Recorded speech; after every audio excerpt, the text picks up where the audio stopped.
Xây ở nó thọ hơi tụi nhu nè, và thọ hơi nhau hít kẹt tụi nhu nè, nhu mỏ thế nè, nó cực kia thế rồi nhu nè, tụi nó xanh nó tụt đút to nó hơi muối gì nè, cú nó nè, gì thế không có cực kia thế nè,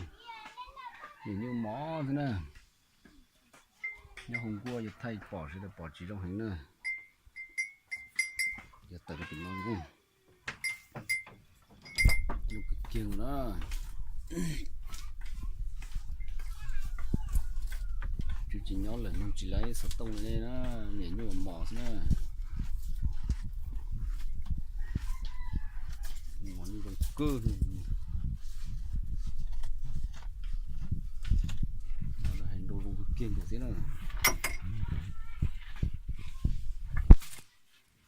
và thao hơi như cái tủ nè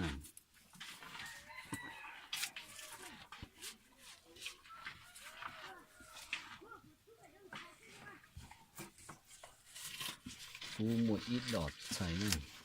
bó cho này nè có một cái kiêng nữa tao học tua kia thế này tí cho mình như món này tao chắc tự kia nè tao còn trâu kia nè cái kia nữa nhìn như nào nó rốt trong cái kiêng cô cái cá đá khú cái kiêng cô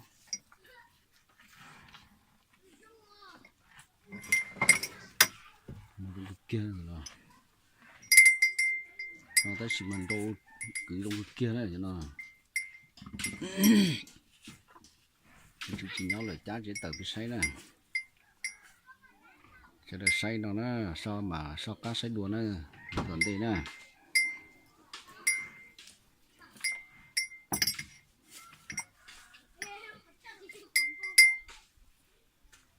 cứ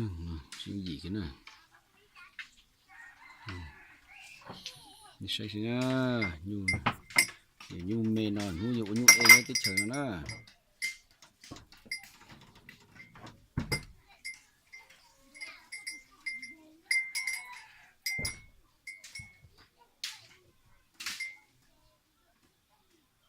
li bé sụp lỗ sông tàu rồi thì phi tan trò này cho nó